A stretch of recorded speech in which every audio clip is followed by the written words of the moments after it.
اعوذ باللہ من الشیطان الرجیم بسم اللہ الرحمن الرحیم۔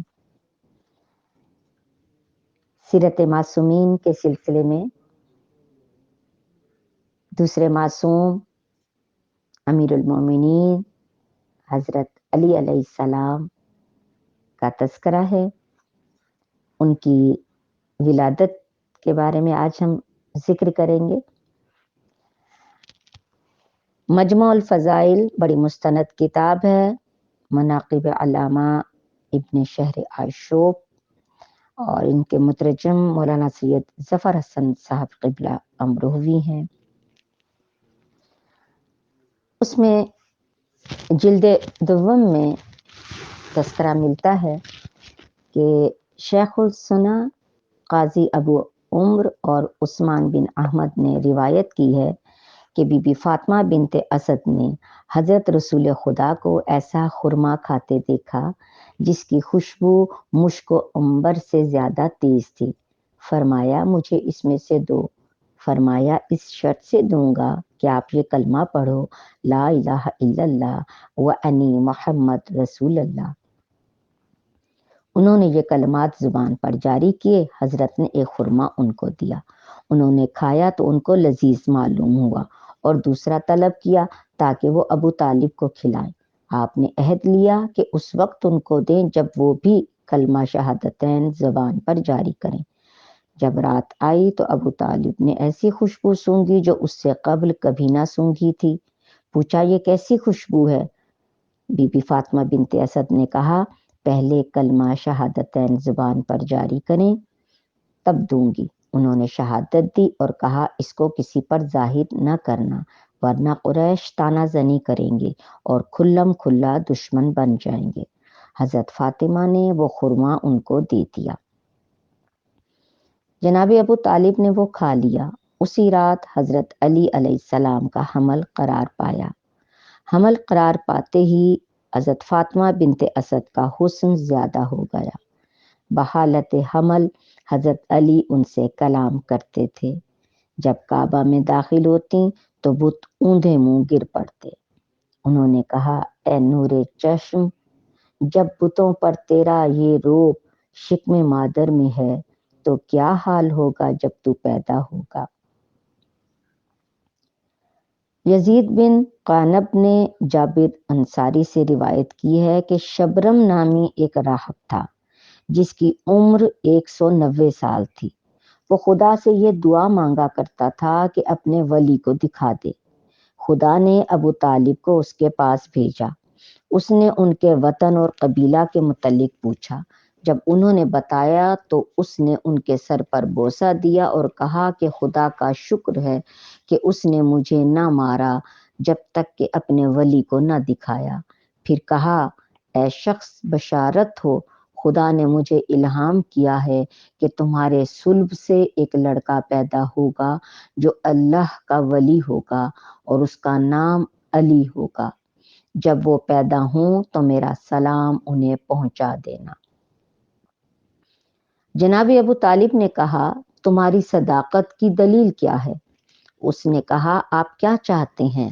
ابو طالب نے کہا اگر آپ ولی خدا ہیں تو اس کا ثبوت اس طرح دیجئے کہ جنت کا کھانا اسی وقت منگوائیے۔ راہب نے دعا کی۔ ابھی دعا تمام نہ ہونے پائی تھی کہ ایک طبق جنت کے سیب و انار اور کھجوروں کا بھرا ہوا آ گیا۔ ابو طالب نے ایک انار اس میں سے کھایا جو نطفہ کی صورت میں آیا اور اسی سے فاطمہ بنت اسد حاملہ ہوئیں۔ زمین کانپی۔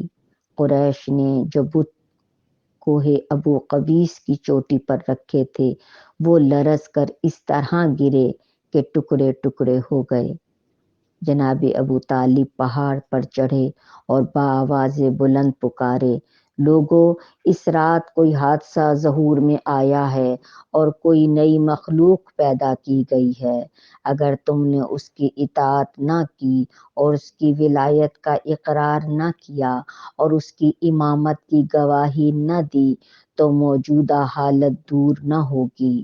اس کے بعد ہاتھ اٹھا کر کہا الہی و سیدی، میں تجھ سے سوال کرتا ہوں محمدیت، محمودیہ اور علویہ عالیہ کا واسطہ دے کر اور فاطمیت بیضا کا واسطہ دے کر کہ فضیلت دے اہل مکہ پر اپنی رافت و رحمت سے، تاکہ سختیوں میں ہم تجھے پکاریں۔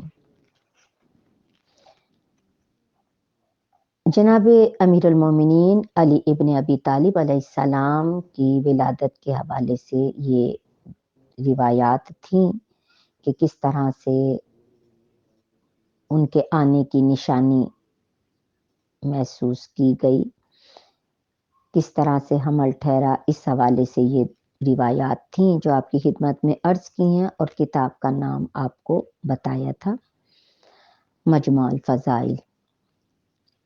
بہرحال حاملہ تھیں جناب فاطمہ بنت اسد، جب انہیں درد ذہ عارض ہوا، یعنی پیدائش کا وقت قریب آیا، تو بی بی فاطمہ بنت اسد بیت اللہ کی طرف آئیں اور کہنے لگیں، خداوندا، میں ایمان لائی ہوں تجھ پر اور ان چیزوں پر جو تیرے رسول لائے اور ان کتابوں پر جو مصدقہ ہیں میرے جد ابراہیم کی، پس واسطہ اس کے حق کا جس نے اس گھر کو بنایا، اور اس مولود کے حق کا واسطہ جو میرے شکم میں ہے، میرے اوپر ولادت کی سختی کو آسان کر۔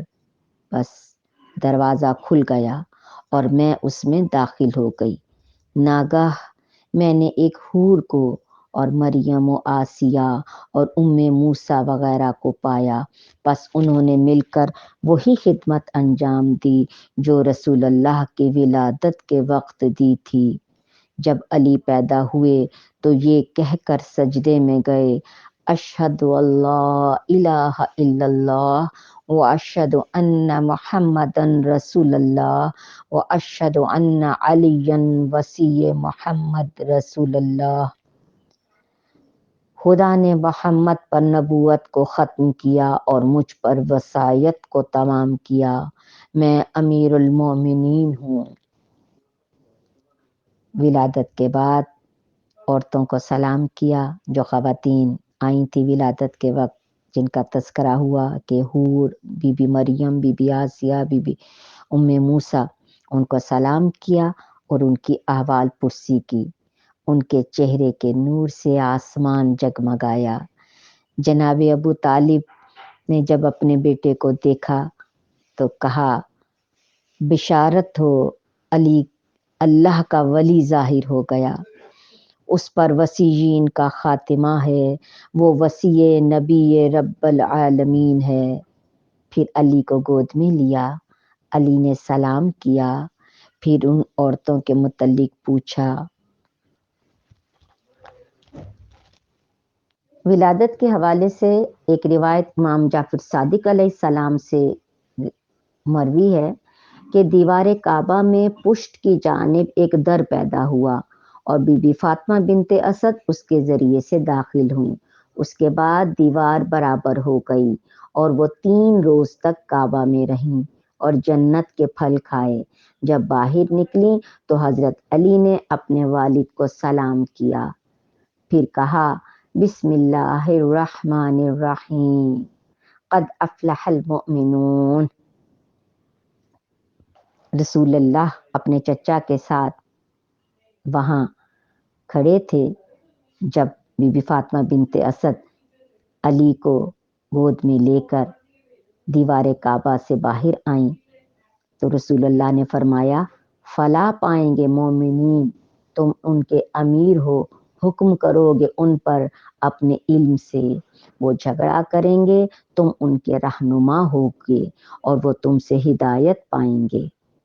پھر رسول اللہ نے اپنی زبان ان کے منہ میں دی۔ سبحان اللہ۔ روایت ہے کہ جب ابو طالب کعبے سے اپنے فرزند کو لے کر نکلے تو ایک چیز بادل کی طرح زمین پر چلتی نظر آئی۔ حضرت ابو طالب نے اسے اٹھا کر سینے سے لگا لیا۔ یہ ایک سبز لوح تھی، یعنی تختی، ایک سبز تختی تھی جس پر بقلم قدرت لکھا تھا، تم دونوں یعنی تم دونوں ماں باپ کو مخصوص کیا ایک ذکی لڑکے سے جو طاہر و منتخب و رضی ہے، اس کا نام بلند ہے اور علی اعلیٰ کے نام سے مشتق ہے۔ جناب ابو طالب نے اس لوح کو خانہ کعبہ پہ لٹکا دیا۔ ہشام ابن عبد الملک کے زمانے تک یہ اموی خلیفہ تھا، اموی حکمران تھا، اس کے زمانے تک یہ کعبہ میں رہی یہ لوح۔ اہل بیت کا اس پر اجماع ہے کہ یہ کعبہ کے داہنی طرف کے گوشے میں تھی۔ پس ولد طاہر جو نسل طاہر سے ہے مقام طاہر میں پیدا ہوا، یہ لکھا ہوا تھا اس لوح کے ساتھ۔ پس یہ فضیلت اس کے غیر میں کہاں پائی جائے گی؟ تمام مقامات میں اشرف و افضل حرم ہے، اور اشرف حرم مسجد اور اشرف ہر مسجد سے مسجد کعبہ۔ اس کے اندر کوئی بچہ سوائے علی کے پیدا نہیں ہوا، بس یہ انتہائی شرف ہے۔ پھر سید الایام یعنی جمعہ کے روز پیدا ہوئے اور شہر حرام میں بیت الحرام کے اندر۔ سبحان اللہ، سبحان اللہ، اشہد ان لا الہ الا اللہ وحدہ لا شریک لہ واشہد ان محمدا عبدہ ورسولہ واشہد ان علی ولی اللہ وصی رسول اللہ خلیفتہ بلا فصل۔ اللہم صلی علی محمد وآل محمد وعجل فرجہ وسہل مخرجہ۔